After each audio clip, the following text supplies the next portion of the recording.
नन्ही ज़ैनब की आंखें खुशी से चमक रही थीं। आज ईद का पहला दिन था और वो बेहद खुश थी। पूरा घर खुशबू से भरा हुआ था।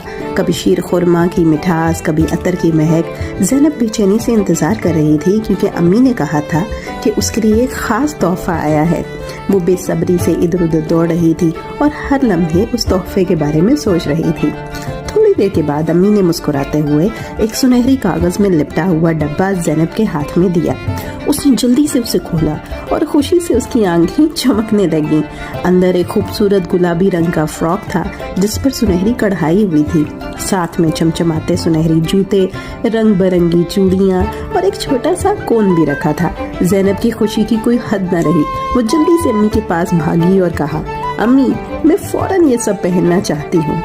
अम्मी ने मोहब्बत से उसके गाल चूमे और कहा, पहले मेहंदी लगा लो, फिर तैयार हो जाना। ज़ैनब फौरन एक कुर्सी पर बैठ गई और अपनी छोटी छोटी हथेलियां फैला दी। अम्मी ने उसके हाथों पर खूबसूरत मेहंदी के नक्शों निगार बनाए। मेहंदी की महक ज़ैनब को और ज़्यादा खुश कर रही थी। जब मेहंदी सूख गई तो उसने खुशी खुशी अपने हाथ धोए और अपनी चूड़ियां उठा ली। जैसे ही उसने उन्हें पहना, खनक की आवाज़ ने उसके दिल को खुशी से भर दिया। वो बार बार अपनी कलाइयों को हिलाकर चूड़ियों की झनकार सुनती रही। अब वक्त था नया लिबास पहनने का। ज़ैनब ने गुलाबी रंग का फ्रॉक पहना और जैसे ही उसने खुद को आईने में देखा, खुशी से झूम उठी।